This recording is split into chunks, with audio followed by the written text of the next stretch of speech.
The dollhouse, where childhood nightmares come alive. The attic air hung heavy with the musty scent of forgotten things. Dust motes danced in the single shaft of sunlight that speared through the grime-coated window. I shuffled through cobwebs and displaced a colony of startled spiders as I made my way towards a shrouded shape in the corner.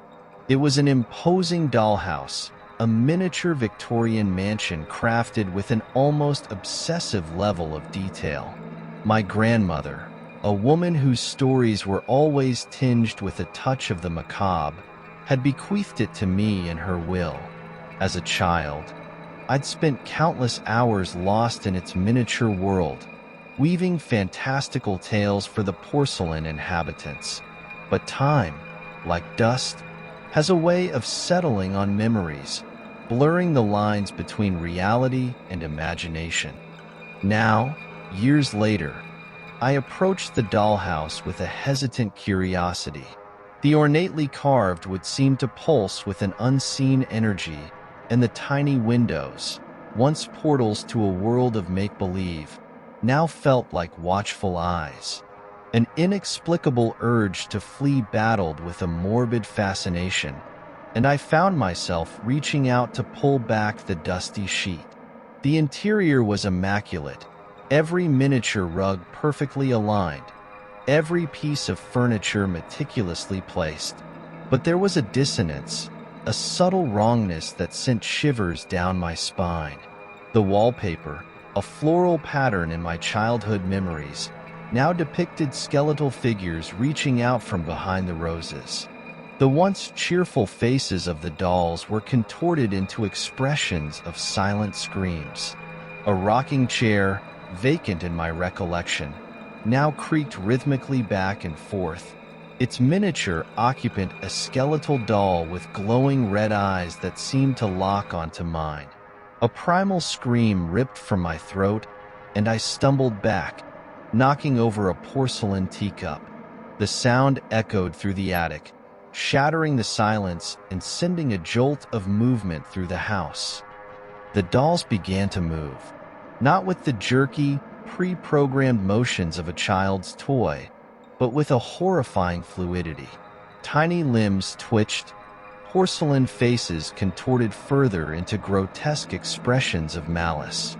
A choked sob escaped my lips as the miniature figures descended from the dollhouse, their painted eyes burning with an unnatural light.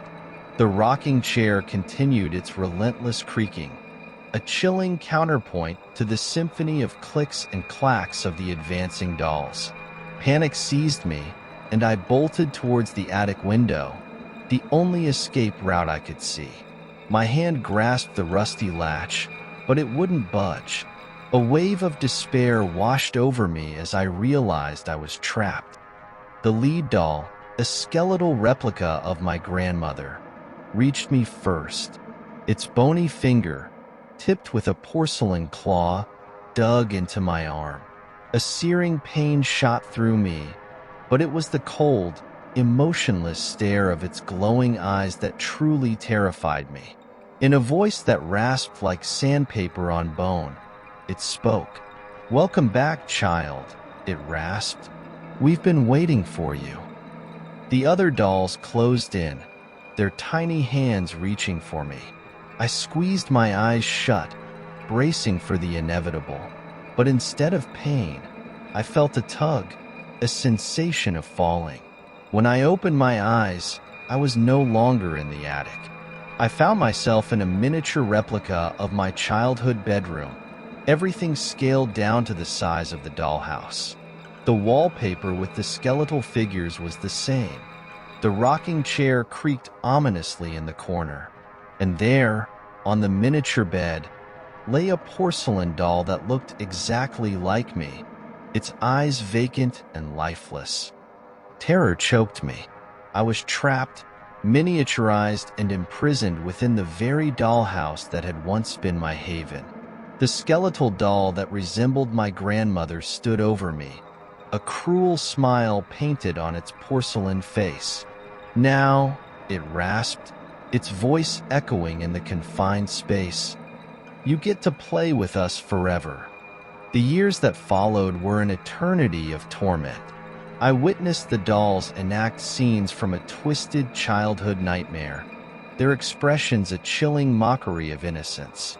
The rocking chair creaked a constant lullaby of despair, and the glowing eyes of the dolls seemed to bore into my soul. I wasn't alone. Through whispers carried on the dusty air, I learned of others who had fallen prey to the dollhouse.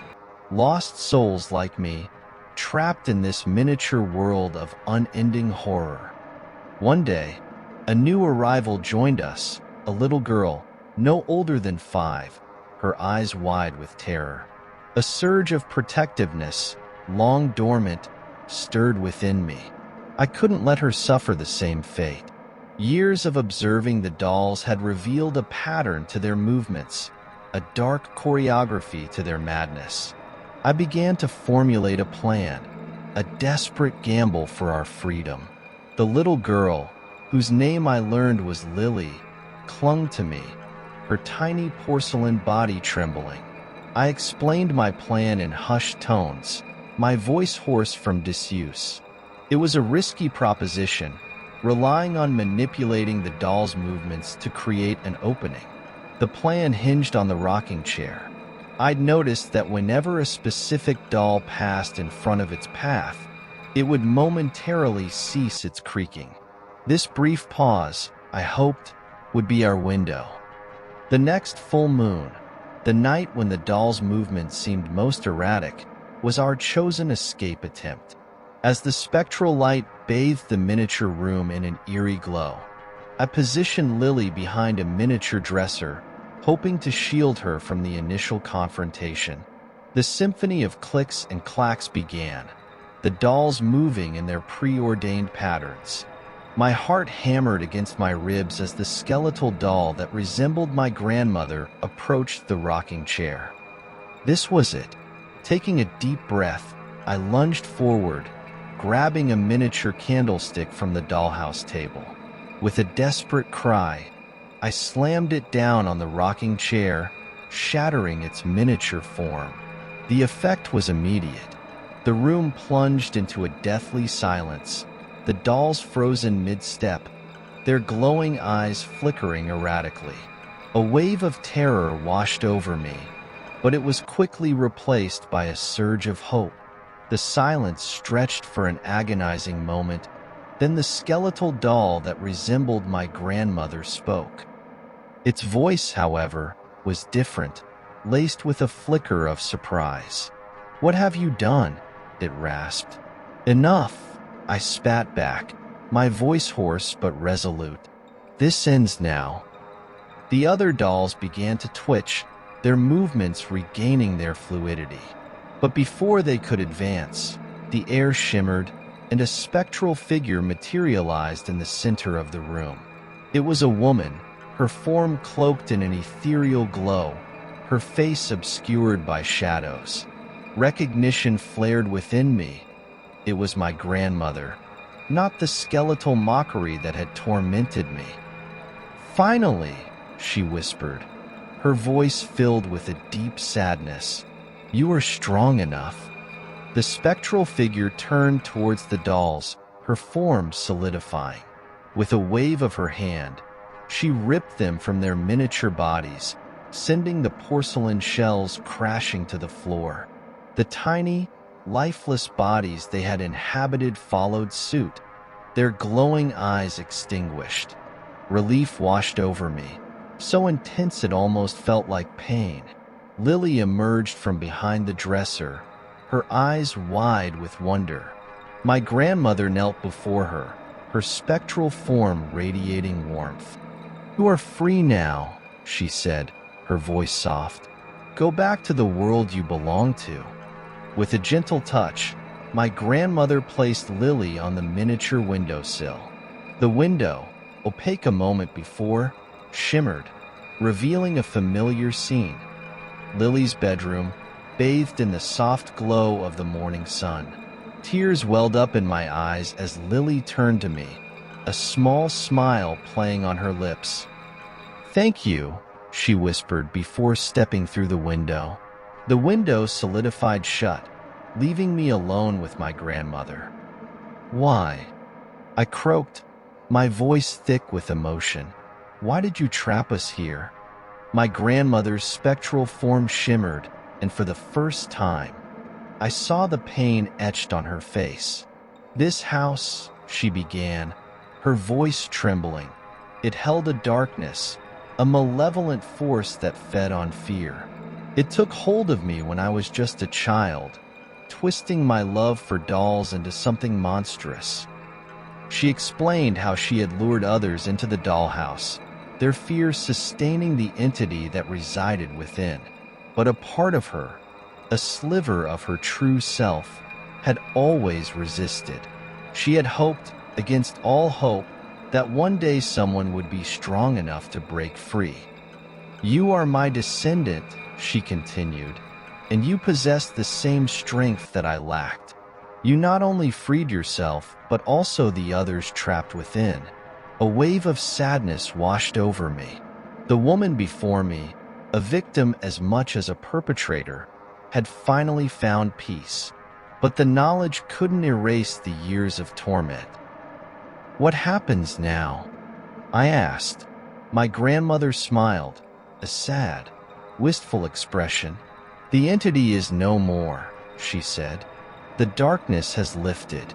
This place can finally rest.